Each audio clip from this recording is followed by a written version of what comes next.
Team India great కెప్టెన్లలో ఒకడైన MS Dhoni తన ఆటతోనే కాదు మాటతోనూ అభిమానులను రంజింపజేస్తాడు. అదేలాగా ఇప్పుడు చూద్దాం. ముకుంద జ్యువెలర్స్ తెలంగాణలో మొట్టమొదటి ఫ్యాక్టరీ అవుట్లెట్ మన కొత్తపేటలో ఫిబ్రవరి 14న గొప్ప శుభారంభం. 7ను దురదృష్టాంకిగా భావించే వాళ్లే చాలా ఎక్కువ మంది ఉంటారు. కానీ అదే నెంబర్ను ఎంఎస్ ధోని తన జెర్సీ నెంబర్గా మార్చుకున్నాడు. 7 అనే నెంబర్ చూస్తే చాలా మంది భయపడతారు. అది అంత అదృష్ట సంఖ్య కాదు అన్నది వాళ్ల నమ్మకం. కానీ అదే నెంబర్తో ధోని క్రికెట్లో అద్భుతాలు క్రియేట్ చేశాడు. టీమిండియా కెప్టెన్ గా 2007 టీ20 world cup, 2011 one day world cup అందించాడు. Indian cricket team most successful కెప్టెన్లలో ఒకటిగా నిలిచాడు. అతని గౌరవార్థం బీసీసీఐ ధోని రిటైర్ అయిన తర్వాత అతనికి 7వ నెంబర్ జెర్సీని కూడా రిటైర్మెంట్ ప్రకటించింది. అంటే ఇక నుంచి ఏ ఇతర క్రికెటర్ ఆ నెంబర్ ఎంచుకోవడానికి అవకాశం ఉండదు. అంతకు ముందు క్రికెట్ గాడ్ సచిన్ టెండూల్కర్ కు కూడా ఇదే గౌరవం దక్కింది.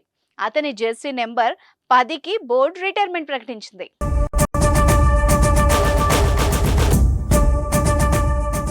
ఇంతకీ ధోని ఆ 7ను ఎంపిక చేసుకోవడం వెనక ఉన్న అసలు కారణం ఏంటన్న దానిపై తాజాగా ధోని స్పందించాడు. ధోని ఈ మధ్య ఓ కార్యక్రమంలో పాల్గొన్నాడు. అక్కడి యాంకర్ అతని జెర్సీ నెంబర్ 7 పై ఇంట్రెస్టింగ్ ప్రశ్న అడిగారు. మీ జెర్సీ నెంబర్ 7 ఎందుకు? మీ పేరెంట్స్ ప్రతిరోజు ఆ సమయానికి ఇంటికి రావాల్సిందే అని చెప్పారా అంటూ సదరు యాంకర్ కాస్త సరదాగా ప్రశ్నించాడు. దీనికి ధోని కూడా తనదైన స్టైల్లో స్పందించడంతో అక్కడున్న వాళ్లంతా నవ్వు ఆపుకోలేకపోయారు.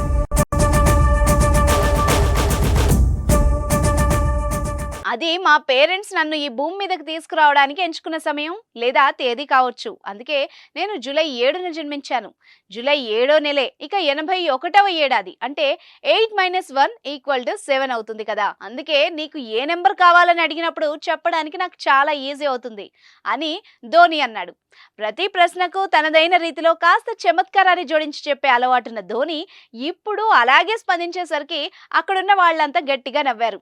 అదన్నమాట ధోని జెర్సీ నెంబర్ 7 వెనుకున్న అసలు కథ.